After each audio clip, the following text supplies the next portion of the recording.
আসসালামু আলাইকুম প্রিয় দর্শক, স্বাগত জানাচ্ছি রনি নিউজের আজকের আয়োজনে। এখনকার আয়োজনে থাকছে দৈনিক ইত্তেফাক পত্রিকার প্রধান প্রধান শিরোনামগুলি। আজ রবিবার 13 জুলাই 2025, 29 আষাঢ় 1432 বঙ্গাব্দ, 17 মহরম 1447 হিজরি। আজকের দৈনিক ইত্তেফাক পত্রিকার প্রথম শিরোনাম সোহাগ হত্যাকাণ্ড। বীভৎস হত্যাকাণ্ডে অংশ নেয় 11 জন, গ্রেপ্তার 5, রিমান্ডে 2, স্বীকারোক্তি 1 জনের।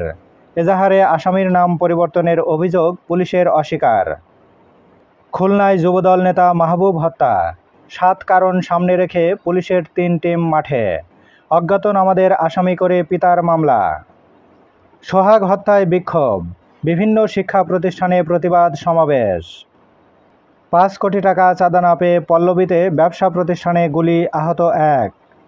শ্যামলীতে অস্ত্র ঠেকিয়ে ছিনতাই, ব্যাগসহ খুলে নিয়েছে জামা জুতাও।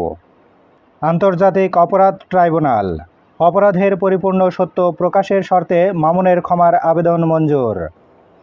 এবার শেষের পাতা। পাশবিক এই হত্যাকাণ্ডের বিচার হবে দ্রুত, বিচার ট্রাইব্যুনালে, বললেন আইন উপদেষ্টা। এমন হিংস্রতা আইনের শাসনকে প্রশ্নবিদ্ধ করেছে, বললেন আনিসুল ইসলাম মাহমুদ। পুতুলকে অনির্দিষ্টকালের জন্য ছুটিতে পাঠালো বিশ্ব স্বাস্থ্য সংস্থা। আদানিকে শীতকালে ভারতে বিদ্যুৎ বিক্রির অনুমতি দিতে পারে পিডিবি। কয়লার দাম পুনর্বিবেচনা করতে ফের বৈঠকে বসবে উভয় পক্ষ। কৃষি প্রণোদনার পেঁয়াজ বীজ ক্রয়ে অনিয়ম, নির্ধারিত সময়েও বীজ সরবরাহ হয়নি। কোনো প্রতিষ্ঠান স্থানীয় বাজার থেকে কিনে নিম্নমানের বীজ সরবরাহ করেছে। ক্ষমতার লোভ দেখিয়ে গণ অভ্যুত্থানের শক্তিকে কেনা যাবে না, বললেন নাহিদ। সাতক্ষীরায় এনসিপির পথসভা।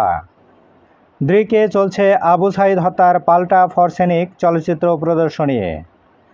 প্রাথমিক তদন্ত প্রতিবেদন, এয়ার ইন্ডিয়ার বিমান বিধ্বস্ত হওয়ার আগে বন্ধ হয়ে যায় জ্বালানি সুইচ।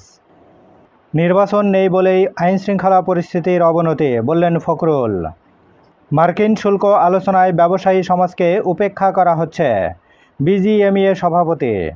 40% স্থানীয় মূল্য সংযোজনের শর্ত বড় চ্যালেঞ্জ হতে পারে। কিছু বিষয় অমীমাংসিত, বাংলাদেশ যুক্তরাষ্ট্র শুল্ক আলোচনা অব্যাহত থাকবে। দর্শক, এই ছিল আজকের দৈনিক ইত্তেফাক পত্রিকার প্রধান প্রধান শিরোনামগুলি। প্রতিদিন জাতীয় দৈনিক পত্রিকাগুলোর শিরোনাম জানতে আমাদের চ্যানেলটিকে সাবস্ক্রাইব করে চ্যানেলের পাশেই থাকুন। এতক্ষণ সঙ্গে থাকার জন্য ধন্যবাদ।